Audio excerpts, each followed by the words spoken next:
Gautam ji, good morning. स्वागत है आपका। बहुत बहुत धन्यवाद हमें समय देने के लिए। एग्जिट पोल से करते ही शुरुआत। साफ बता रहे हैं कि तीसरी बार मोदी सरकार आने की तैयारी में है। बताएं सर, कैसे देखते हैं आप इसे बाजार के लिए? Anil ji, good morning. Thanks for having मी।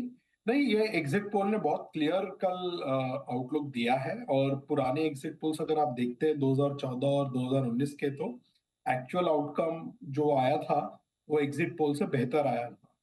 अभी जो एवरेज आया है पूरे एग्जिट पोल्स का, उसके मुताबिक एवरेज 365 370 सीटें एनडीए की प्रेडिक्ट कर रहा है, जो अपने आप में एक बहुत बड़ा हिस्टोरिक और अनप्रेसिडेंटेड मैंडेट साबित होगा अगर कल नतीजे ऐसे ही आते हैं तो। बिकॉज ये 1962 के बाद पहली बार हो रहा है कि एक सरकार तीसरी बार लगातार फुल मेजोरिटी के साथ सेम प्राइम मिनिस्टर के साथ चुन के आ रही है। राइट। सो लास्ट टाइम ये 1962 में हुआ था। उसके बाद से आज तक हमने ये इस तरह का रिपीट मैंडेट नहीं देखा। और every mandate is better than the previous mandate. तब 2019 का जो आउटकम था 14 से बेहतर रहा था उनके लिए। और 2024 का जो आउटकम है, अगर 365 का नंबर जो एग्जिट पोल्स ने दिया है वो आता है, तो वो 2019 से भी बेहतर होगा। तो एक बहुत बड़ा ये प्रो इनकम्बेंसी वेव की तरफ दर्शाता है। जहां तक पूरे बाजार का सवाल है, मुझे लगता है कि इंडिया जो अभी एक स्थिति में है जिसे हम गोल्डीलॉक्स कहते हैं, क्योंकि आप कुछ सेकंड के लिए अगर पॉलिटिक्स को बाजू रखते हैं और फंडामेंटल्स देखते हैं, तो हमारा जीडीपी FY24 में 8.2% ग्रो हुआ है। हमने निफ्टी का FY24 का अर्निंग्स 25% ग्रोथ देखा है। अगले 2 साल का हमारा CAGR 15% अनुमान है। करेंसी हमारी बहुत स्टेबल है, क्रूड 80-82 के आसपास है। फिजिकल डेफिसिट कंट्रोल में है, करंट अकाउंट डेफिसिट कंट्रोल में है। और डोमेस्टिक रिटेल इन्फ्लोज बहुत स्ट्रांग रहे हैं। और उसके ऊपर जिसे हम आइसिंग ऑन द केक कहते हैं, वो ये policy stability, policy continuity and stable reform oriented majority government in power. तो ये जो पूरा एक कंस्ट्रक्ट बनता है ग्लोबली, बहुत कम मार्केट में आपको ऐसा कंस्ट्रक्ट दिखेगा। Growth, stability, strong macros, everything put together. तो उस हिसाब से अगर देखें तो इंडिया का जो सितारा है अभी बहुत ज्यादा चमक रहा है। और मुझे लगता है अभी हमारे वैल्यूएशंस भी अगर आप देखते हैं, 20 टाइम के करीबन हम चल रहे हैं 1 ईयर फॉरवर्ड, जो कि बहुत ज्यादा एक्सपेंसिव मैं नहीं मानूंगा, because 10 year average he 20 time का है।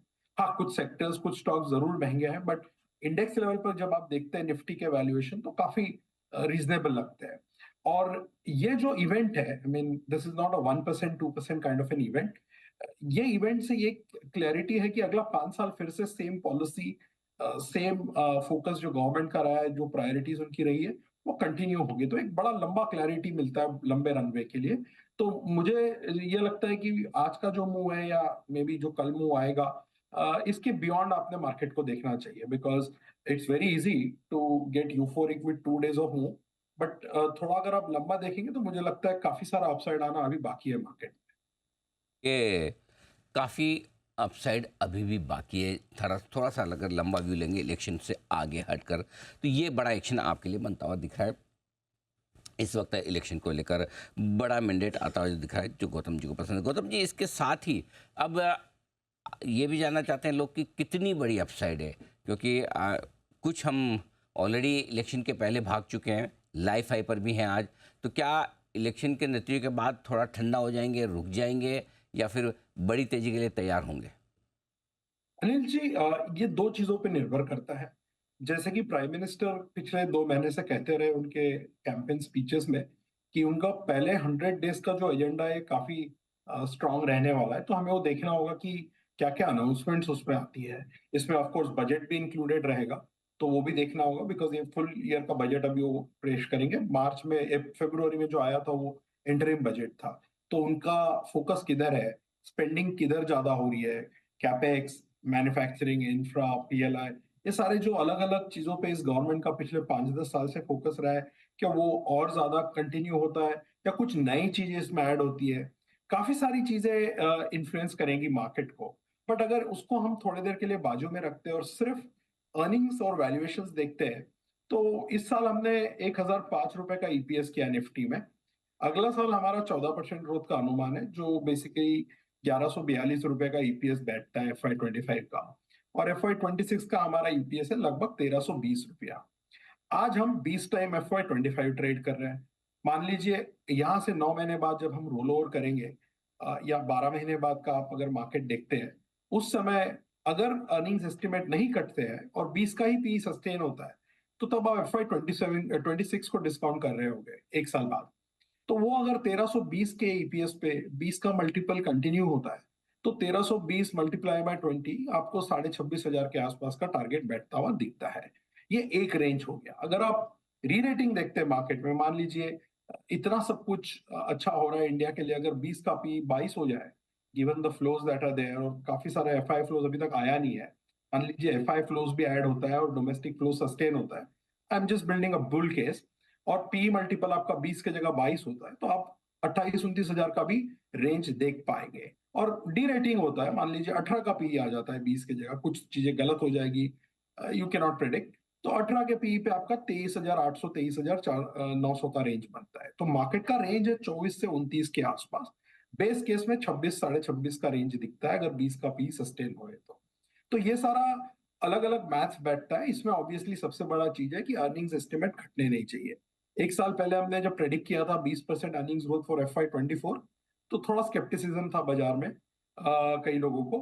बट जो हमने क्लोज किया है, अभी 2 दिन पहले अर्निंग सीजन खत्म हुआ है, इवेंचुअली FY24 का अर्निंग्स ग्रोथ 25% रहा है निफ्टी का। तो जहां से हम लेके चले थे उससे बेहतर नतीजे आए हैं पूरे साल के। तो अपसाइड, इसलिए मैंने आपको स्टार्टिंग में कहा था कि अपसाइड काफी सारा दिखता है।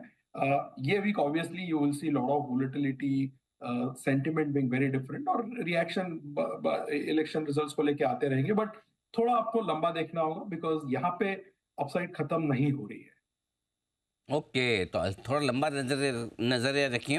ये अपसाइड खत्म होने वाली नहीं है और इतनी जल्दी होगी भी नहीं। अब बदले हुए हालात में क्या है आपको पसंद? क्या वही पुरानी थीम्स चलेंगी या कुछ अलग हटकर भी होगा? कहाँ निवेश करना चाहिए? सो अनिल जी, जहां से हमने चालू किया था कि कंटिन्यूटी एंड पॉलिसी स्टेबिलिटी बहुत इंपॉर्टेंट है, तो मुझे लगता है गवर्नमेंट का फोकस चेंज नहीं होगा। Capital goods, industrials, infrastructure creation, manufacturing, PLI schemes, ये सब पे फोकस रहेगा। जहां तक पोर्टफोलियो का सवाल है, मुझे लगता है हमारा जो पिछले 2 साल से एक बहुत ओवरवेट स्टांस रहा है इंडस्ट्रियल्स को लेके, सबसे बड़ा हमारा ओवरवेट पीएसयू बैंक्स में रहा है, वो हमें अभी भी अच्छे लगते हैं। फॉर एग्जाम्पल सारे पीएसयू बैंक्स के नतीजे ये क्वार्टर भी बहुत जोरदार थे, और अभी भी वो 1 से लेके 1.2 1.25 प्राइस टू बुक पे ट्रेड कर रहे हैं, जबकि उनकी आरओई 18 से 20% हो चुकी है। पावर पावर यूटिलिटीज को एक बड़ा कैटलिस्ट मिलेगा बिकॉज दिस गवर्नमेंट काफी इन्होंने फोकस रखा है पावर मैन्युफैक्चरिंग वो सेगमेंट में। फिर आता है कैपिटल गुड्स और सीमेंट पे, वहां पे भी एक भयानक हमने रैली देखा है पिछले 6 महीने में, स्पेशली कैपिटल गुड्स में, जहाँ बड़े बड़े स्टॉक्स जो रहे, एबीबी, सीमेंस, किमिंस, थर्मैक्स और मिड कैप्स भी, इन्होंने काफी वेल्थ क्रिएट किया है। मुझे लगता है अगर ये प्राइवेट कैपेक्स भी थोड़ा पिकअप करता है, तो ये सेगमेंट्स में बहुत मुनाफा और आगे आने का उम्मीद है। इनके भी नतीजे आप देखिए, हमारा जो कवरेज यूनिवर्स था कैपिटल गुड्स का, हमारा एस्टिमेट 10% अर्निंग्स ग्रोथ का था, एक्चुअल अर्निंग्स वो 27% आया है। और कई सारे स्टॉक्स में जैसे कि एबीबी में हमने 20% से अर्निंग्स अपग्रेड किया है। तीसरा सेक्टर जो हमें बहुत अच्छा लग रहा है पिछले 1.5-2 साल से, और वहां भी हमने बड़ा ओवरवेट रखा है हमारे मॉडल पोर्टफोलियो में, वो है रियल एस्टेट।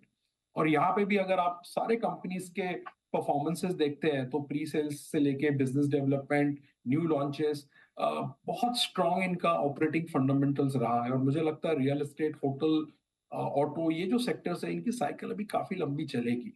तो मुझे नहीं लगता है कि फोकस बहुत ज्यादा चेंज होना चाहिए। जहां तक पोर्टफोलियो का सवाल है, जो पिछले 2-3 सालों में चला है, मुझे लगता है वहीं पे फोकस ज्यादा रहेगा। और जहां हमें उतनी ज्यादा बुलिशनेस नहीं लगती है, वो रहे आईटी, कंज्यूमर स्टेपल्स, ये 2 सेक्टर रहे हैं। बिल्कुल ठीक बात है। तो ये है। एक सवाल और गौतम जी, ये कि चलिए एग्जिट पोल तो फाइनल नतीजे नहीं होते हैं। काफ़ी लोग ये मान रहे हैं कि अब फाइनल नतीजे अगर 10% का वेरिएशन भी लें, कुछ ऊपर आ गए या कुछ नीचे आ गए, तो ऐसे में क्या कुछ आपको लगता है कि सावधानी रखनी चाहिए, या पैसा लगाना हो नया तो कल के लिए इंतज़ार करें? मतलब उस अनिश्चितता को कैसे देखें?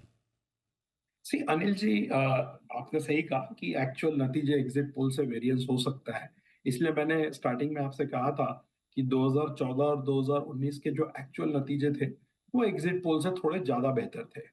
जहां तक मुझे याद है 2019 में एग्जिट पोल्स ने 310-315 सीटें दी थी एनडीए को, एक्चुअल आई थी 353। This time they are giving 360-365। तो अगर आप 10% नीचे भी पकड़ते हैं तो 330 होता है, 10% ऊपर पकड़ते हैं तो 400 होता है। 330 पे भी कुछ चेंज नहीं होना है, गवर्नमेंट वही रहेगी, प्राइम मिनिस्टर वही रहेंगे, पॉलिसीज वही रहेगी। 400 पे भी वही रहेगा, सिर्फ सेंटिमेंट का थोड़ा आगे पीछे वेरिएशन हो सकता है।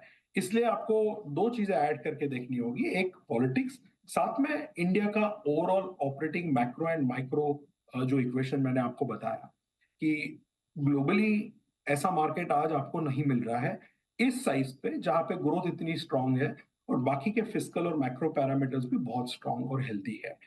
तो 330 होता है या 390 होता है या 360 होता है, मुझे नहीं लगता है उससे अंडरलाइन कुछ चेंज होगा। बट हाँ, अनसर्टनिटी खत्म हो जाएगी। जो पिछले 2 महीने से मार्केट काफी एंग्शियस और नर्वस था, स्पेशली पहले दो फेज के जो पोलिंग के बाद लोगों ने कई सारे लोगों ने लिखा था कि टर्नआउट कम है, इससे ये हो सकता है, वो हो सकता है, वो सब नहीं हो रहा है जो एग्जिट पोल के नतीजे दर्शा रहे हैं। और वो अनसर्टेनिटी अगर खत्म हो जाता है तो अगले 5 साल मार्केट को फंडामेंटल्स पे फोकस करने के लिए काफी लंबा और क्लियर रनवे आगे अवेलेबल है। ओके, चलिए ये बहुत अच्छी बात है कि अनिश्चितता खत्म हो जाएगी और थोड़ी बहुत सीटें कम ज़्यादा भी हो तो बहुत फ़र्क नहीं पड़ता। गौतम जी, बहुत बहुत धन्यवाद आपका हमें समय देने के लिए और विस्तार से बाजार पर और इलेक्शन के बाद के आगे के डायरेक्शन पर हमारे दर्शकों से बातचीत करने के लिए।